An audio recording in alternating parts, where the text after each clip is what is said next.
So with the abdication of Edward VIII, the title of king, the crown itself, now moves from the head of Edward to the head of his brother, and that is Albert. Now, when Albert receives the crown, metaphorically, he chooses a different name. And so this is a common thing that happens in monarchies, much like popes. Popes choose names to mean something, that they want to be Pius or Paul or something like that, and it harkens to what what they hope to accomplish as pope. It's very similar with monarchs. Now, they don't always do this, but they can choose a name for themselves. Sometimes it's called a regnal name, a name that they can hearken to. And in this case, Albert chooses to go with George. And in this case, he is going to be George VI. And here he's hoping to, invoke the name of his father, who had been a popular king, and not just to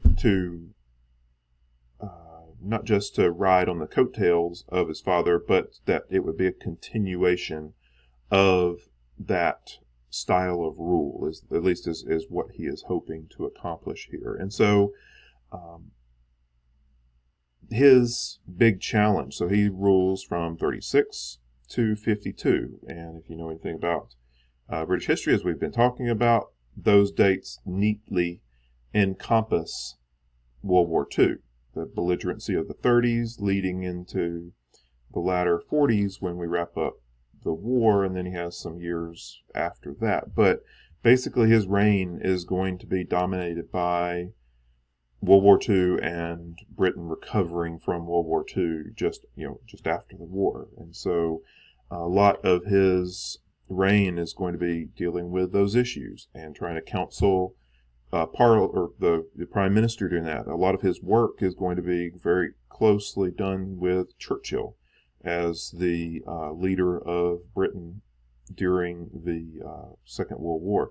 So most famously, the movie The King's Speech came out a few years back. I forget what year that came out, but it won an Oscar for the person who was the main actor who played George VI. I forget the Colin Firth, I think is his name. I have to double check. But it's a good humored movie, but also really, really good. It kind of captures the era as well, which is a lot of fun.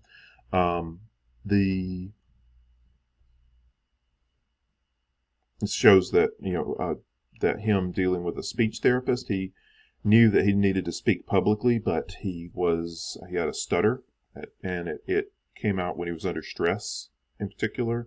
And so he had a speech therapist who was able to work with him and get him through that. And so a lot of the movie focuses on that relationship, but it also talks about the era itself, which is interesting. But it's got like a 95% on Rotten Tomatoes. Won Academy Award for Best Picture. So it's high quality. I recommend you check it out if you have access to it. Now, we've talked about World War II and all that, so we won't recap that in particular. Sorry, keep jumping backwards. But he is going to die from cancer, and his reign is going to pass to his daughter Elizabeth. So they actually had quite a good working. Stop it. Sorry about that. I keep bumping the mouse, and for some reason it jumps. He had a close working relationship with his daughter Elizabeth, especially in those later years of his reign. He is grooming her to become queen, and he knows this, and she knows this, and maybe they didn't expect it to happen as soon as it did.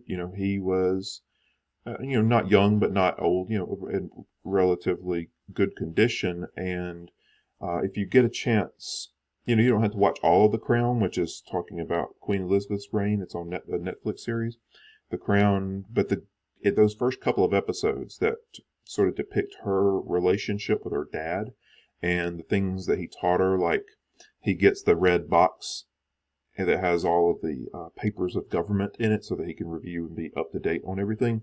He taught her to take the stack of papers in there and flip them over, because he said all the interesting stuff was always put at the bottom.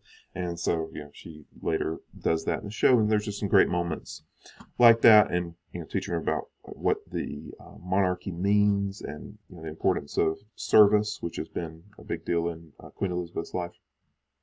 And so that's a really good depiction of that. But they lose him more quickly than they expected, dying from cancer. And so the crown is going to pass to Elizabeth, who will be Elizabeth II, in namesake of Elizabeth I, who was the iconic queen long ago. So 1952. She was born in 1926, so she's in her 90s now. And her reign began in 1952 with the passing of her father.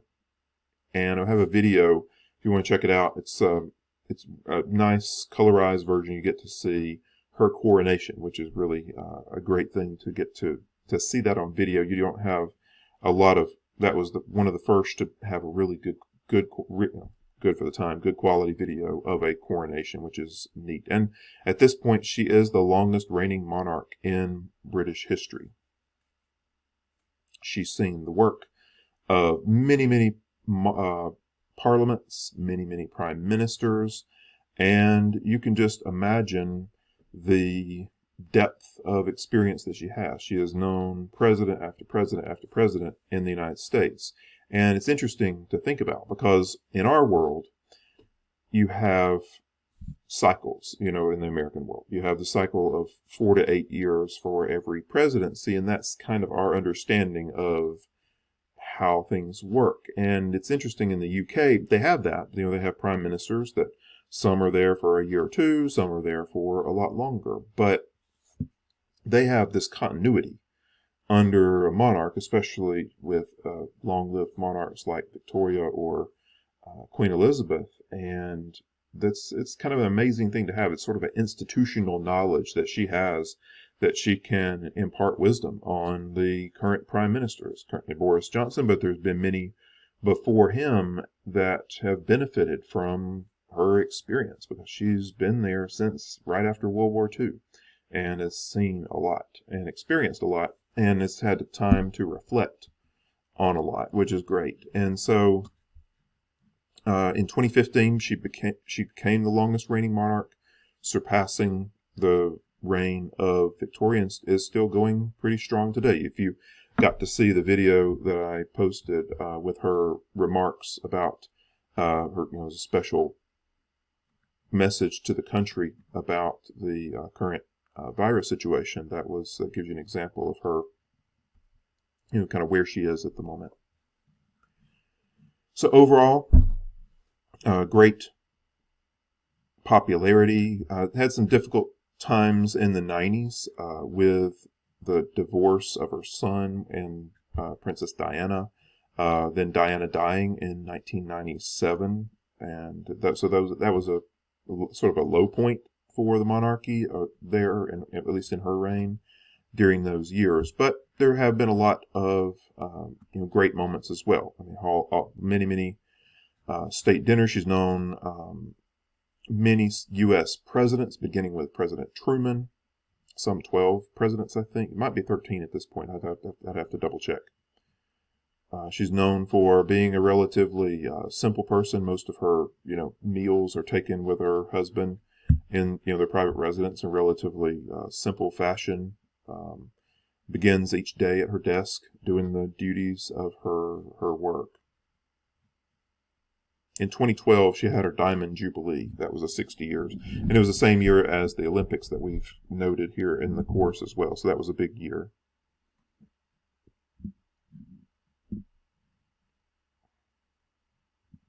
And so we could go on and on here.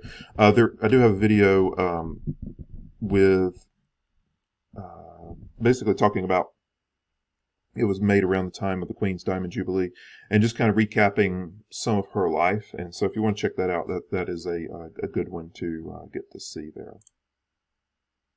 Oh, here we go. the Diamond Jubilee. And she's always known for her matching hats and outfits. That's been her style for quite a long time now. Always dressed for the occasion. And so her successor is Prince Charles, which recently he actually came down with the coronavirus, and so that was a bit of a scary thing for the monarchy, because the Queen could be at risk, and it could quickly make shifts. If both of them had passed, it would have gone to directly to William, but he has recovered and is fine, and the Queen is fine. So Charles had been married to Diana, and most famously, very, very glamorous wedding that happened, but they were never happy and ended up divorced and with 2 children. And then Diana sadly passed in 97 in a car accident in France. And so the Charles, through all of that, lost a decent amount of popularity. In 2005, he married Camilla, who received the title of Duchess of Cornwall, and they never fully recovered from those bad feelings back then. But much like families go through bad periods, eventually a lot of times people just kind of become okay with the situation. And so there's been a more of a